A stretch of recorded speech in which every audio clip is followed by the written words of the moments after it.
सोमनाथ ज्योतिर्लिंग की उत्पत्ति का वृत्तांत। ऋषियों ने कहा कि हे सूत जी, अब हमें आप ज्योतिर्लिंग की उत्पत्ति तथा उनका प्रभाव महात्म बताइए। सूत जी कहते हैं कि हे ब्राह्मणों, मैं आप जैसा अपने गुरुओं से सुना हूँ वैसा ही वृत्तांत आप सबको सुनाता हूँ। उसमें सोमनाथ प्रथम कहे गए हैं। सोमनाथ की उत्पत्ति इस प्रकार हुई कि महात्मा दक्ष ने अपनी अश्वनी आदि 27 कन्याओं का विवाह चंद्रमा के साथ किया, किंतु चंद्रमा जो है तो रोहिणी को अधिक चाहता था, उसके साथ पक्षपात करता था और दूसरी कन्याओं को नहीं चाहता था। तब वो कन्याएं दुखी होकर अपने पिता दक्ष के पास गईं और अपना दुखड़ा सुनाईं। दक्ष चंद्रमा के पास आए और बोले, हे चंद्रमा, तुम उत्तम कुल में उत्पन्न हुए हो, इसलिए ऐसा भेदभाव मत करो। किंतु चंद्रमा नहीं माना। चंद्रमा जब नहीं माना तो कुछ दिन बाद फिर वो शिकायत करने गई कन्याएं। तब दक्ष ने चंद्रमा को श्राप दे दिया कि तुमको क्षय रोग से ग्रस्त हो जाओ। तब चारों तरफ ऋषि मुनि देवता हाहाकार करने लगे और सब आकर के ब्रह्मा जी के पास आए। ब्रह्मा जी के पास आए और सब सारा वृत्तांत कह सुनाया। सारा वृत्तांत सुनने के बाद ब्रह्मा जी ने कहा कि शिव जी को जो अच्छा लगा वही किया है। शिव जी चंद्रमा पर प्रसन्न हैं होंगे, इसीलिए ऐसा कर रहे हैं। आप लोग ऐसा करो कि प्रभास क्षेत्र में जाकर शिव जी की आराधना चंद्रमा से करवाओ। तब सभी देवता और ऋषिगण ब्रह्मा की बात सुनकर प्रभास क्षेत्र गए। वहाँ पर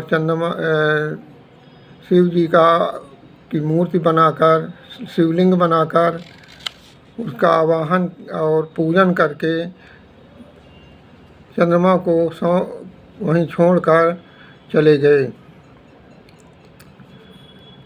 तत्पश्चात चंद्रमा 6 माह तक तप किया। वहाँ मृत्युंजय मंत्र से वृषध्वज का पूजन किया।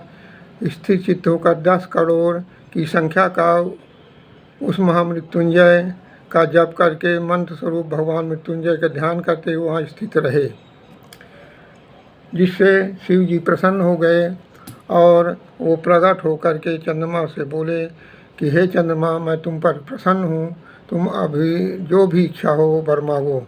तब चंद्रमा ने कहा कि आप जब हम पर प्रसन्न हैं तो हमको ये क्षय रोग समाप्त हो जाए। तब शिव जी ने कहा, हे चंद्र, कि एक पक्ष में तुम्हारी कलाएं प्रतिदिन क्षीण होंगी तथा पुनः दूसरे पक्ष में क्रमशः कलाएं निरंतर बढ़ेंगी। ये जो चंद्रमा के ऐसा वरदान प्राप्त कर लेने पर हर्ष से परिपूर्ण चित्त वाले सभी देवता और ऋषि शीघ्र वहाँ आए और शिव जी का स्तवन किया। देवता बोले, हे देव महादेव, हे परमेश, हे आपको नमस्कार है। हे शंभो, आपको नमस्कार है। स्वामी, आपको नमस्कार है। पार्वती सहित आप यहाँ स्थिर हो जाइए। तब सूत जी कहते हैं कि हे ऋषियों, तब भगवान शिव चंद्रमा द्वारा उत्तम भक्त से स्तुत किए जाने पर पुनः साकार हो गए और सोमनाथ में, प्रभास क्षेत्र के सोमनाथ स्थान में चंद्रमा के नाम से, सोमेश्वर के नाम से विख्यात हुए। हे द्विजों, यह सोमनाथ मंदिर में शिव जी की पूजा करने से क्षय रोग, कुष्ठ रोग आदि रोगों का विनाश होता है। वहाँ पर देवताओं ने चंद्रमा के नाम से एक चंद्र कुंड की स्थापना की, जहाँ शिव एवं ब्रह्मा समिश्रित निवास माना जाता है।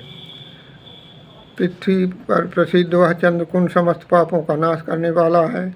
जो मनुष्य वहाँ स्नान करता है वह सब पापों से मुक्त हो जाता है और सभी रोग उसके दूर हो जाते हैं।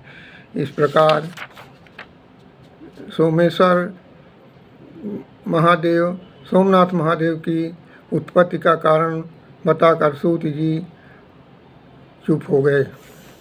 धन्यवाद। श्री शिव शरणम, श्री हरि शरणम।